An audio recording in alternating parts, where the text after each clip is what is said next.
시간 우리에게 주시는 하나님의 말씀은 느헤미야 2장 11절에서부터 20절까지 되겠습니다. 제가 받들어 읽겠습니다.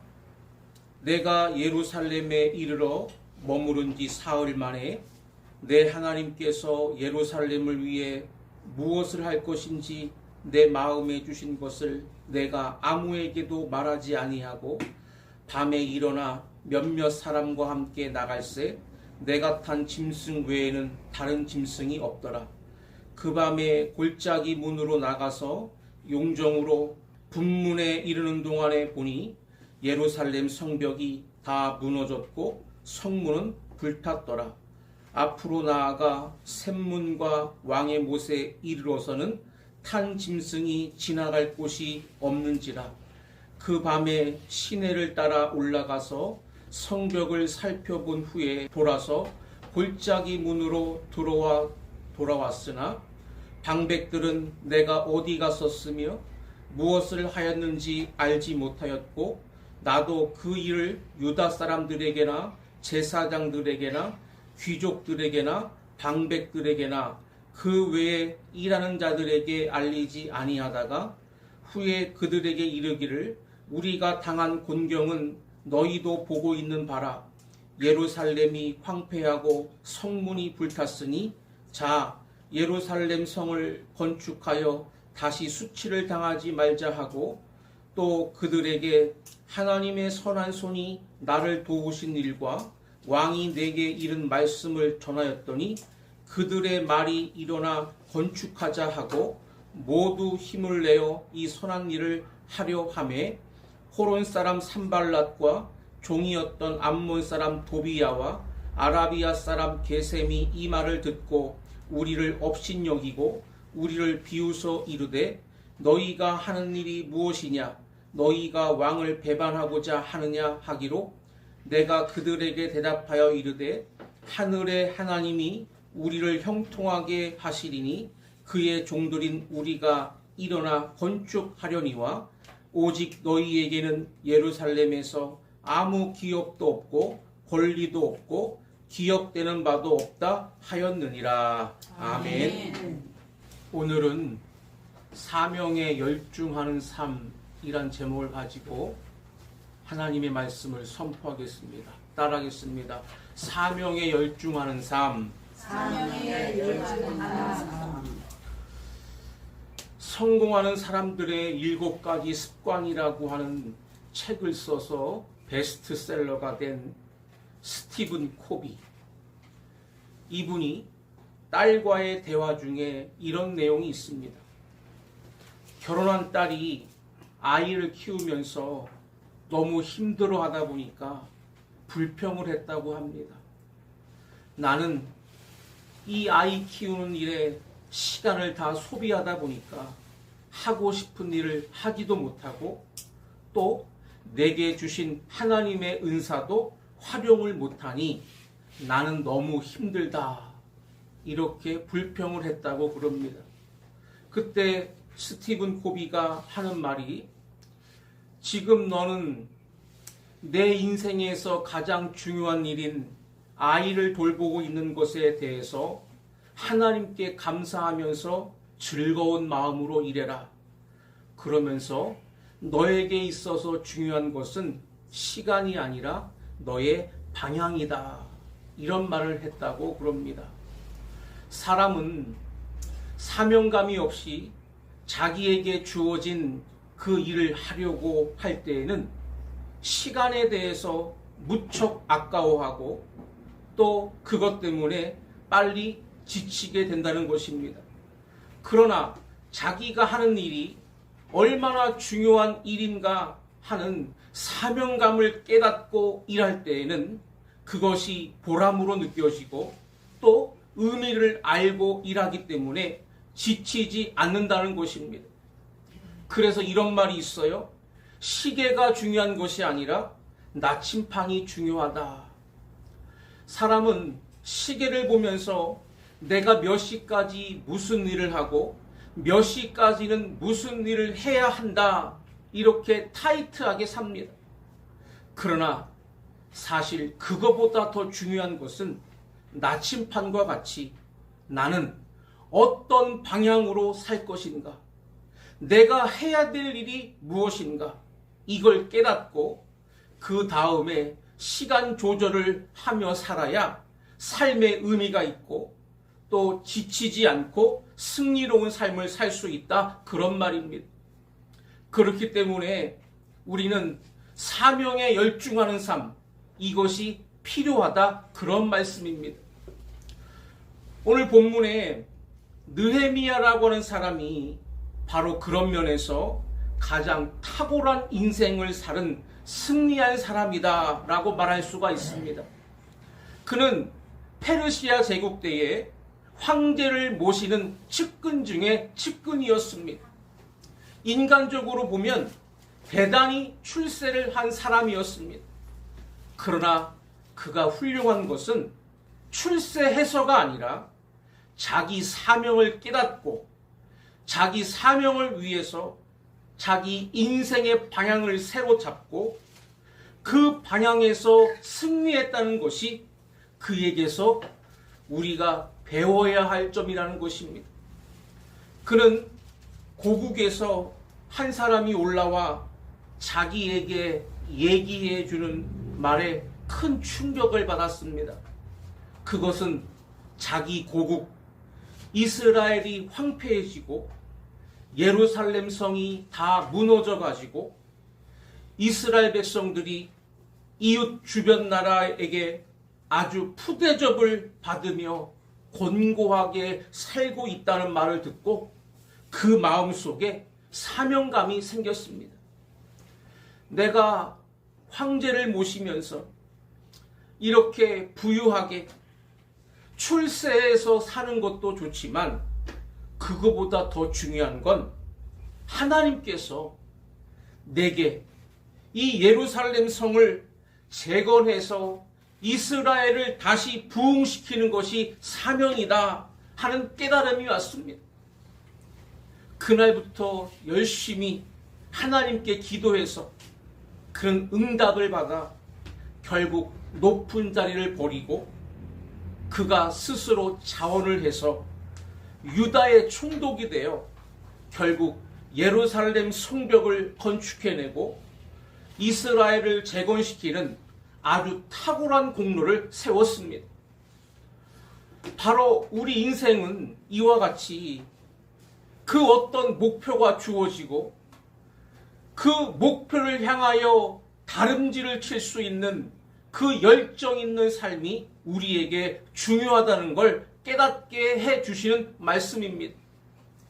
그래서 오늘 본문에 그가 좀 더 어떻게 구체적으로 이 사명에 대해서 확실하게 준비를 했고 어떻게 그 사명이 전 백성에게 이렇게 불이 붙여졌으며 그는 어떻게 그 어려운 난관을 극복하고 사명을 끝끝내 완수했는지 그 내용을 통해서 우리의 삶에 그대로 적용하시고 사명으로 승리하는 저와 여러분 되어주시기를 주의 이름으로 간절히 축원합니다.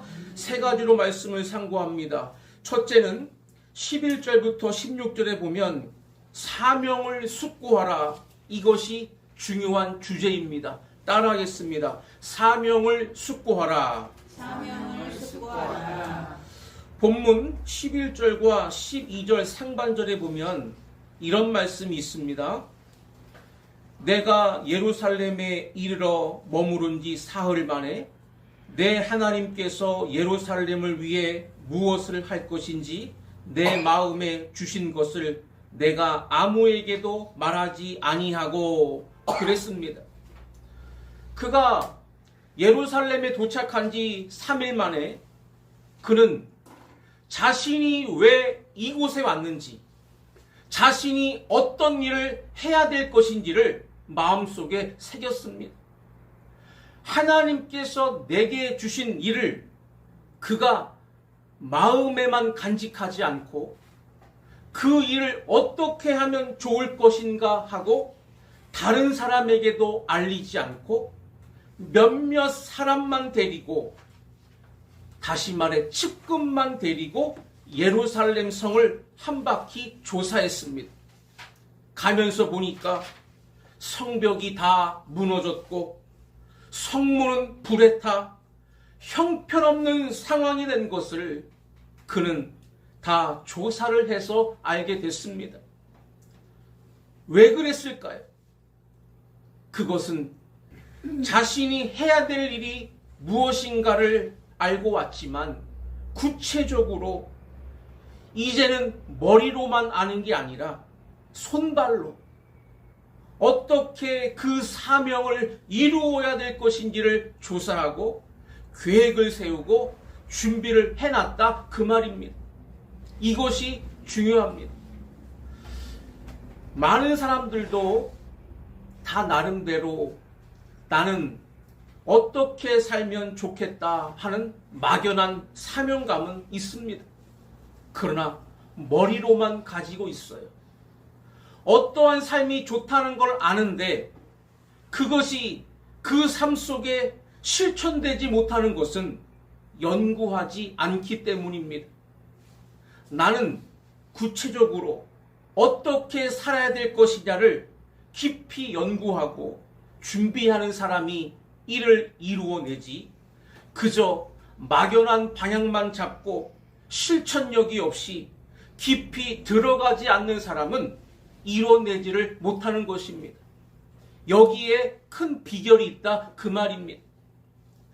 하나님도 우리에게 영적인 삶을 살라고 가르치실 때 바로 이런 점에서 우리의 삶이 업그레이드 돼야 된다는 걸 가르쳐 주셨습니다. 히브리서 3장 1절에 그러므로 함께 하늘의 부르심을 받은 거룩한 형제들아, 우리의 믿는 도리의 사도이시며 대제사장이신 예수를 깊이 생각하라 그랬습니다. 우리가 신앙생활하는 것은 이제 하나님 중심으로, 예수님 중심으로 삶의 방향을 잡은 겁니다. 그런데 방향만 잡았다고 신앙생활이 다 이루어지는 게 아닙니다.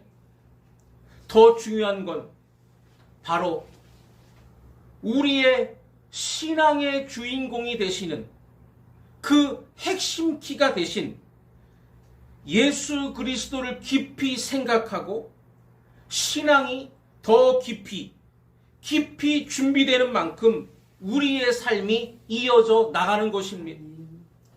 우리가 예수를 믿는다고 하면서도 예수님에 대한 생각이 없으면 예수님이 우리에게 주신 그 복음이, 예수님이 우리에게 주신 그 진리가, 예수님이 우리에게 주신 그 하나님의 성령이 내 안에서 깊이 역사하지 않는다면 우리의 삶에 아무것도 나타나는 것이 없다 그 말입니다. 디모데후서에 보면 사도 바울이 디모데에게 너의 주어진 사역을 어떻게 하면 잘 감당할 수 있는지를 알려주고 있는데, 디모데후서 1장 6절에 이렇게 말씀했어요. 그러므로 내가 나의 안수함으로 내 속에 있는 하나님의 은사를 다시 부릴 듯하게 하기 위하여 너로 생각하게 하노니 그랬습니다. 디모데는 이제 안수를 받았습니다. 선교사로서, 목회자로서 구체적으로 자기 사명을 이제 분명히 받은 사람입니다. 그러나 더 중요한 건 뭐냐? 사명만 받은 것이 아니고 그 사명을 잘 완수해야 되는데, 그러기 위해서 내 속에 하나님이 주신 사명과 그 은사를 부릴 듯 일어나도록 너는 깊이 생각해야 된다. 내 사명이 뭐고 어떻게 하면 이 사명을 잘 감당할 것인지 깊이 연구해야 된다. 이렇게 가르쳐주고 있습니다. 저와 여러분의 삶이 영적인 신앙생활만이 다가 아닙니다. 우리는 주어진 가정공동체, 직장공동체, 이웃, 친척 등 많은 관계공동체가 있습니다. 그 속에서 내 사명이 뭐냐, 내가 할 일이 뭐냐를 그걸 깊이 숙고하고 준비하는 사람은 가정을 살리고 직장을 살리고 자기와 관계되는 모든 공동체에게 유익을 준다는 것입니다. 그러나 이것이 없이 그냥 되는 대로 주어지는 대로 살아서는 아무것도 이룰 수가 없다는 것입니다. 내 영적인 삶에, 내 가정에, 내 직장에 나는 어떤 일을 해야 될 것인가, 사명을 마음에 깨닫고 우리의 삶에 좀 더 구체적으로 실천할 수 있도록 준비하는 내면이 더 충실해지는 저와 여러분 되시기를 바랍니다. 두 번째는 17절과 18절에 보면 사명을 일깨우라는 겁니다. 따라하겠습니다. 사명을 일깨우라. 사명을 일깨우라. 지금 느헤미야는 고국에 돌아왔습니다. 그리고 성을 다 둘러봤어요. 그리고 치밀하게 계획을 세우고 자기의 마음이 지금 뜨겁습니다. 그런데 예루살렘 성이 재건되는 일에 느헤미야 한 사람의 힘으로 되겠습니까? 자기의 그 불붙은 그 마음 하나로 그 일이 이루어지겠느냐 그 말입니다. 그게 아니라는 거지요. 그래서 느헤미야는 이 사명감을 다른 모든 사람들에게 함께 심어주고 함께 불을 붙이기 위해서 한 일이 두 가지가 있어요. 하나는 전 백성을 모아놓고 설교를 했어요. 17절에 이런 설교가 나옵니다. 우리가 당한 곤경은 너희도 보고 있는 바라. 예루살렘이 황폐하고 성문이 불탔으니 자 예루살렘 성을 건축하여 다시 수치를 당하지 말자 하고, 백성들은 황폐해진 성읍에 살면서 자기도 모르게 익숙해지고 그냥 우리는 이렇게 살 팔짱가 보다 하고 주저앉아서 살고 있습니다. 지금 느헤미야가 백성들을 모아놓고 일깨우는 거예요. 지금 우리가 이렇게 곤경을 당하고 있다. 그리고 이 예루살렘이 이렇게 황폐하고 성문이 불탔는데 사람들이 우리를 얼마나 우습게 여기고 우리에게 수치를 주느냐. 우리가 이것을 해결할 수 있는 길은 예루살렘 성을 다시 재건하는 일이다. 그러면 다른 사람들이 우리를 함부로 보지 못하고 우리는 다시 옛날의 영화를 다시 재건할 수 있다. 이렇게 불붙이는 설교를 했다. 그 말입니다. 여기에 이스라엘이 변화가 일어난 겁니다. 또 하나는 간증을 했어요. 설교는 사람들에게 생각을 일으켜 주지만 간증은 가슴을 불붙일 수가 있습니다. 왜냐하면 내가 이렇게 살아서 이렇게 성공을 거두었다는 걸 보여주는 것처럼 불붙이는 좋은 방법이 없습니다. 부흥하는 교회 예배 드릴 때 보면 간증을 시키는 것을 많이 보게 됩니다.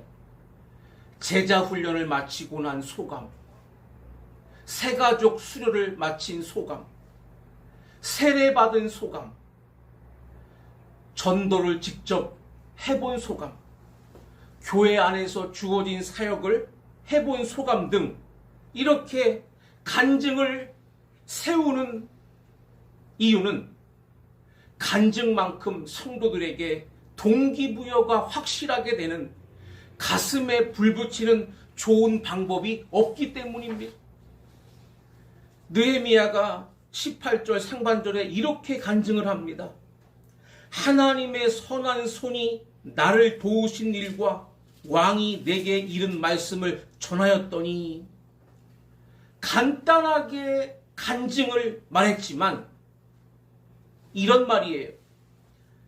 자기가 페르시아 황제의 그 측근이 되기까지 하나님이 나를 그렇게 들어 쓰셨고, 이제 하나님께서 그 마음속에 사명감을 주셨기에 열심히 기도했더니 황제의 마음을 움직여서 느헤미야를 유다 총독으로 보낼 뿐만 아니라 또 유다에 필요한 모든 그 성벽을 재건하는 일에 황제가 친히 조서를 써가지고 다 이렇게 협력을 해줘서 물질을 보내줘서 내가 이걸 가지고 여기까지 온 거다.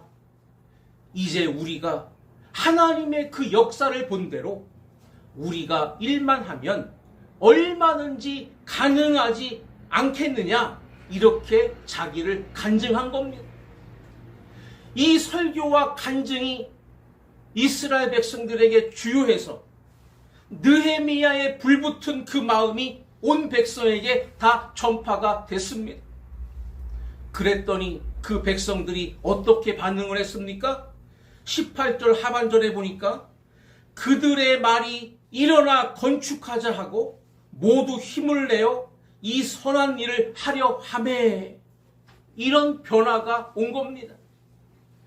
사명감을 일깨워줬더니, 마음에 불 붙여줬더니 그들이 다 일어나 건축하자 이렇게 결정하고 모두 힘을 내어 이 선한 일을 이뤄내야 된다라고 모든 백성들이 합심해서 결심하고 일어섰다, 그 말입니다. 장작 하나가 불이 붙으면 그 불 붙은 장작 하나 가만 놔두면 어떻게 됩니까? 꺼져버립니다. 장작 하나로는 계속 불이 안 붙습니다. 그러나 그 불 붙은 장작에다가 다른 장작들을 모아놓으면 어떻게 돼요? 이 불이 옆으로 번져가지고 나중에 전체 불이 붙으면 이 불을 감당할 길이 없을 정도로 그렇게 몇 배로 화력이 강해지는 겁니다. 바로 사명감은 한 사람에게서 일어나지만 그 사명감이 전달돼서 확장되면 엄청난 위력이 나온다, 그 말입니다. 그래서 성경은 우리 개개인이 신앙의 열심을 낼 뿐만이 아니라 우리가 모두 합심해서 하나님의 일에 열심을 내라고 가르쳐주고 있습니다. 로마서 12장 11절에 보면 부지런하여 게으르지 말고 열심을 품고 주를 섬기라. 개개인이 부지런해야 됩니다. 열심히 있어야 돼요. 그러나 공동체 전체가 이 불이 함께 붙어서 하나님을 섬길 때 그 위력이 있다는 거예요. 그 위력이 얼마나 막강하고 대단하겠습니까? 개척교회들이 요즘에 많이 어렵다고 하지요. 10개 교회가 개척하면 1개 교회가 성장할까, 그 정도 확률이라고 합니다. 그만큼 개척교회가 오늘날 현실적으로 많이 어렵습니다. 그럼에도 개척교회가 성장하고 부흥한 교회 이야기를 들어보면 오늘 이 말씀과 일맥상통해요.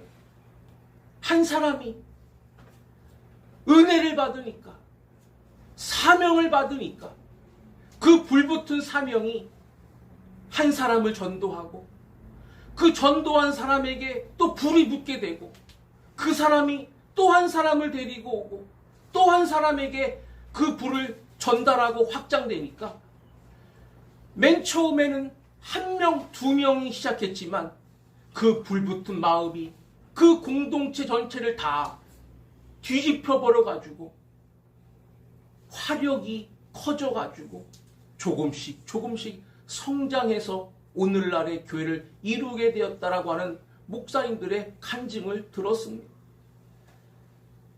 갈라디아서 4장 18절에도 그랬어요. 좋은 일에 대하여 열심으로 사모함을 받음은 내가 너희를 대하였을 때뿐만 아니라 언제든지 좋으니라. 우리가 마음으로만 이거는 좋은 일이구나 하는 걸 알고 있어서는 안 된다는 거예요. 그것을 어떻게 하면 이룰 수 있을까? 열심으로 사모해야 된다는 거예요. 우리의 열정에 불이 붙어야 된다는 겁니다.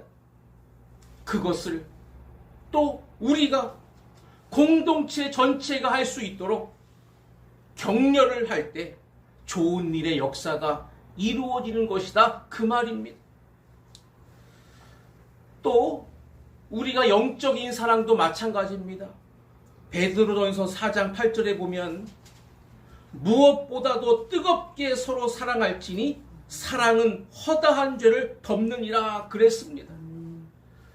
우리 공동체가 서로 사랑하되 어떻게 사랑하면? 뜨겁게 사랑하면 그 사랑은 우리 공동체 안에 모든 죄까지도 다 덮어버리고 우리 공동체를 새롭게 변화시키는 역사가 일어난다는 것입니다. 이와 같이 우리 한 사람 한 사람이 사명에 불타는 것도 필요하고 우리 전체가 그 불을 함께 일으키는 것도 필요하다는 것. 그래야 놀라운 열매와 결실이 생긴다는 것 꼭 믿으시기를 바랍니다. 아멘. 예수님이 바로 그 하나의 장작이 되셔서 불을 일으키셨어요. 자신이 십자가에 달려 죽으시고 부활하셔야만 온 세상의 죄를 씻고 사람들에게 생명을 준다는 사실을 아시고 자신이 불태우셨어요. 그것을 제 아들에게 전하셨고 제 아들이 또 모두 그 십자가의 불에 함께 옮겨 붙어서 오늘날까지 세계 복음화가 이루어져 온 것입니다. 저와 여러분의 삶도 바로 그들이 전해준 복음 때문에 우리에게도 이 복음의 불이 여기까지 온 겁니다. 그런데 우리에게서 이 불이 꺼지면 안 된다 이 말입니다. 우리의 마음에도 이 불이 붙고 우리 모두가 함께 이 불을 붙여서 또 다음 세대들에게 이것을 그대로 전해야 될 사명이 있는 줄로 믿습니다. 끝으로 세 번째는 또 하나 사명을 위해서 꼭 필요한 비결이 있는데 여기 19절과 20절에 보면 사명 완수를 확신해야 된다는 겁니다. 따라하겠습니다. 사명 완수를 확신해야 된다. 사명 완수를 확신해야 된다. 사명을 감당하려고 할 때에는 그게 거저 이루어지지 않습니다. 반드시 어려운 일을 통과하게 돼요. 예루살렘 성벽을 재건하려고 시작했더니 바로 방해꾼이 나타납니다. 오늘 본문 19절에 보면 호론 사람 산발랏, 암몬 사람 도비야, 아라비아 사람 게셈이 방해하기 시작했다고 그랬는데 이들은 그 지역의 지도자들이에요. 그러면 이들이 왜 예루살렘 성을 방해했느냐? 이스라엘이 망하고 해외로 쫓겨나간 후에 그 지역이 공동화 현상이 일어나니까 주변 나라에서 들어와 차지해 버렸습니다. 그래서 자기들이 주인 노릇을 하는 겁니다. 그런데 이스라엘 사람들이 다시 이걸 재건하겠다고 하니까 이미 그들이 가진 것을 내놓으려고 하겠습니까? 그러니까 사사건건 방해를 하는 겁니다. 그런데 느헤미야는 이들의 숱한 방해 앞에 놀라운 선포를 하고 그 힘든 역경을 뚫고 결국 성공을 거둡니다. 뭐라고 했느냐? 오늘 본문 20절의 말씀이 대단히 중요한데 우리 20절을 같이 한번 읽겠습니다. 시작. 내가 그들에게 대답하여 이르되 하늘의 하나님이 우리를 형통하게 하시리니 그의 종도인 우리가 일어나 건축하려니와 오직 너희에게는 예루살렘에서 아무 기업도 없고 권리도 없고 기억되는 바도 없다 하였느니라. 아멘. 느헤미야가 그 무서운 적대 세력들 앞에 이렇게 담대하게 말합니다. 하늘의 하나님이 우리를 형통하게 해 주실 것이다. 이 일은 우리 개인의 일이 아니다. 우리는 이 사명을 받아서 일하는 것이다. 그러므로 하나님이 원하시는 이 일을 하나님이 이루어 주실 것이다. 우리는 하나님의 종이기 때문에 반드시 일어나 건축을 한다. 그러나 너희들은 아무것도 얻지 못할 것이다. 왜냐하면 승리는 우리 것이기 때문이다. 라고 이렇게 강하게 확신하고 선포해 버렸다는 거예요. 그렇기 때문에 결국 이루어진 겁니다. 아무리 우리가 좋은 생각을 갖고 아무리 마음이 불탔다 할지라도 잠시의 감정을 가지고 성공하는 수는 없습니다. 이것이 끝까지 지속돼야 되는 거예요.